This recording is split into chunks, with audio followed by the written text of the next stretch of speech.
They told me it was my duty. That I had no choice. I still hear those words echo in my head every time I close my eyes. I'm Alex, 24, the responsible one, the kind-hearted child my parents always bragged about. And for as long as I can remember, I protected my younger sister, Claire, the one who was selfish, reckless, and cruel in ways no one dared speak aloud. The day it all began, I was sitting in the sterile hospital waiting room, staring at the floor. My parents had handed me the paperwork like it was a formality. "Alex, it's for Claire," my mother said, voice trembling but firm. "We need you to donate your liver. She's our daughter too. You'll save her life." I had always known Claire was abusive. She thrived on control and fear, especially over me. The emotional scars were endless, mocking my achievements, twisting my words, even threatening me when I tried to stand up for myself. But parents, they are supposed to protect you, right? Instead, mine were forcing me into a life-or-death decision that made me feel trapped in a nightmare I couldn't wake up from. I glanced at Claire through the glass. She smiled, sweet and innocent, or so it seemed, but the corner of her lips had that familiar curve, the one I'd learned to fear. The sister who had tormented me for years now lay in a hospital bed, depending entirely on me to survive. My heart pounded with a mix of anger, fear, and obligation. My parents, the betrayers, were perched nearby. Their faces were stoic, but I could sense the tension in their hands, the hesitation behind their eyes. It wasn't just concern for Claire, it was control. They had made the choice for me before I could even process what it meant. "Alex," my father said softly, "family comes first. You know this. Family comes first." That phrase had always been twisted in our household. To them, family meant obedience, sacrifice, submission. Claire had never faced consequences for her actions, but now, suddenly, my life was theirs to command. I signed the consent forms because I didn't see another option. Because refusal was unthinkable. Because they made me believe I was failing them if I didn't comply. And yet, as the nurse explained the procedure and drew my blood for testing, a flicker of unease ran through me. Something didn't feel right, not about the surgery, but about the reasoning, about Claire, about the way my parents were watching me with that strange combination of pride and calculation. For the first time, I questioned everything. The family I thought I knew. The sister I thought I understood. And deep down, a whisper crawled in my mind. What if the truth they're hiding is far worse than I imagine? The first red flag didn't hit me immediately. It was small, almost invisible, like the faint smell of smoke before a fire. A few days after the initial tests, I noticed Claire's behavior shifting. She wasn't the openly abusive sister I was used to. No, now she smiled more. She laughed when I entered the room. She asked questions about my job, my friends, my life. But it felt rehearsed. Calculated. Like a predator studying prey before striking. Then came the secret calls. I would pass the living room and see my parents talking quietly on the phone, glancing at me as if measuring my reaction. One evening, I caught my father ending a call abruptly when I walked in. "Who was that?" I asked. "Nothing important," he said too quickly, voice tight. It wasn't the words, it was the hesitation. The almost invisible flicker of something guilty in his eyes. Money became another subtle warning. They claimed that Claire's medical expenses were fully covered by insurance, but whenever I asked about the procedure, the bills, or even travel arrangements, the numbers never added up. Small discrepancies, extra charges, mysterious transfers, piled up quietly, gnawing at my peace of mind. Even my parents' conversations began to unsettle me. Phrases like, "She'll never forgive if he knows," or "make sure Alex stays calm," floated to me when I passed the kitchen. They thought I wasn't listening, but I was. Every word felt like a puzzle piece that didn't belong. And the emotional strain? It was unbearable. I felt like I was walking a tightrope over a pit I couldn't see. Every decision was shadowed by fear. If I protested, they would frame me as heartless. If I questioned, I would appear selfish. My dreams, my plans, even my sense of self seemed secondary to the silent, suffocating control they were exerting. Even Claire, the supposed victim, started triggering doubts. A small smirk after a test. A fleeting glance when she thought I wasn't looking. A question too pointed to be innocent. Something told me she was aware of the power she now held over me, and enjoying it. By the time I left the hospital that night, I realized something terrifying. This wasn't just about my liver. It wasn't just about Claire's survival. There was a pattern emerging, a quiet orchestration designed to keep me in place, compliant, and unaware. And for the first time, I wondered, what else were they hiding? What if the real betrayal wasn't the surgery itself, but the reason behind it? I didn't have answers yet, only a growing sense that my parents' family loyalty might be a lie I had believed for far too long. Never expected the truth to hit me in the middle of a routine blood test. The nurse handed me a small envelope with my name on it, explaining that it was a preliminary genetic report. I assumed it was just part of the donor procedure. I opened it casually, not prepared for the bombshell inside. The test results were crystal clear. Claire wasn't my biological sister. My hands trembled, the envelope shaking in my grip. I read the lines over and over, thinking it had to be a mistake. A typo. A lab error. But the date, the lab code, even my parents' signatures on the paperwork confirmed it. It was real. I felt my heart shatter in slow motion. Every memory, every argument, every moment of control and abuse, it suddenly had a new weight. I had spent years being the obedient, responsible sibling, sacrificing my own life, my own comfort, even my health, to protect someone who wasn't even my family by blood. My parents had known. Of course, they had known. Every secret glance, every whispered call, every insistence that I donate my liver, they had orchestrated it with full knowledge that Claire wasn't related to me. That fact didn't matter to them. They had used me like a tool, exploiting my sense of duty and family loyalty to protect someone undeserving. I stormed into the living room, holding the results like a weapon. "Why didn't you tell me?" I demanded, voice shaking with rage. My mother's face remained composed, but there was a flicker of something she couldn't hide, defensiveness, maybe even fear. "It's not about blood," she said softly. "She's still family." "Family?" I spat. "Family doesn't manipulate you into giving up part of your body. Family doesn't hide the truth for decades just to control you." My father didn't respond. He just stared, pale and rigid, as if expecting me to collapse under my own anger. But instead, I felt a cold, calculating clarity replacing the shock. Claire, who had been sitting quietly, finally looked at me. The smile she gave wasn't innocent anymore. It was triumphant, like she had known all along that she held power over me and was enjoying every second of it. I realized then that my parents' insistence, their pressure, the way they had played me, it was all deliberate. They hadn't seen it as a favor or a necessity. They had seen it as control. And now that their secret was exposed, they were vulnerable. Heartbreak bled into rage, and rage settled into determination. I couldn't undo the past. But I could decide how the future would unfold.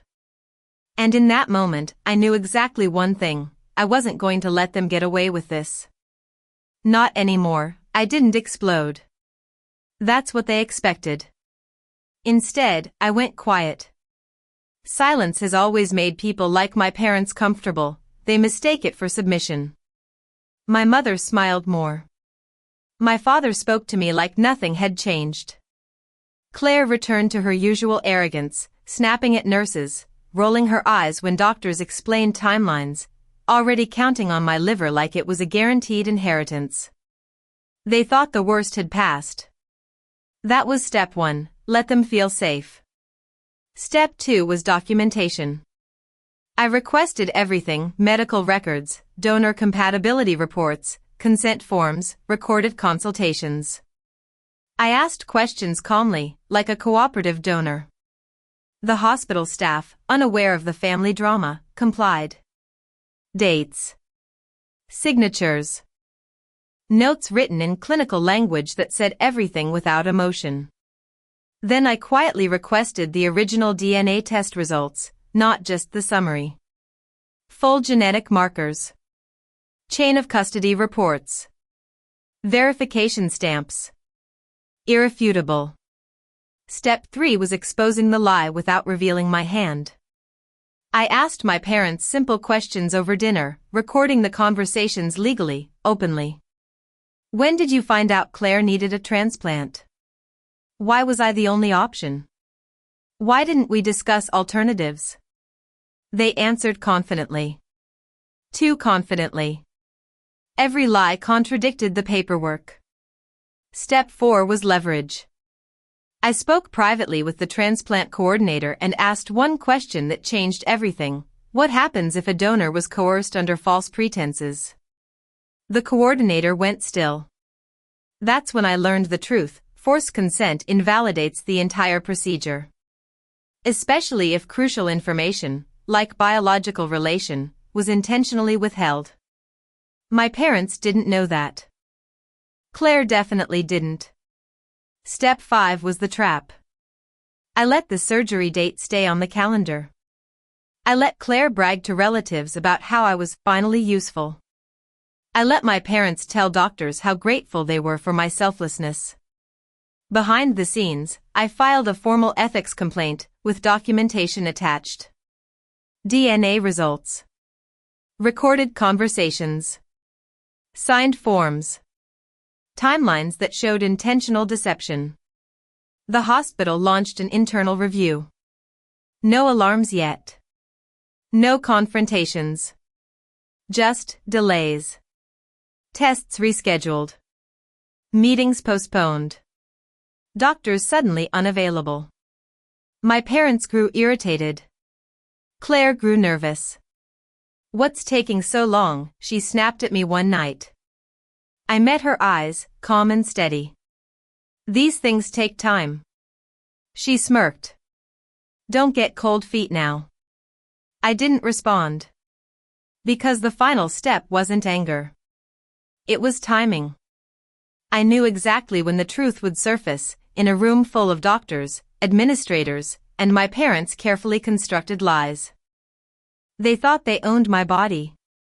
They thought blood was irrelevant. They thought obedience meant weakness. The surgery was 3 days away. And they had no idea that the very system they trusted was about to expose everything. The day before the surgery, my parents walked into the hospital like owners returning to collect property. My mother carried a tote bag with snacks and paperwork. My father chatted with the nurse about logistics. Claire lay back in her bed, scrolling on her phone, smug and unbothered, already planning her recovery, her comeback, her future built on a piece of me. They still thought this was happening. Then the transplant coordinator asked us all to step into a conference room. Not an operating room. Not a prep area. A conference room. 2 hospital administrators were waiting. A legal advisor sat beside them.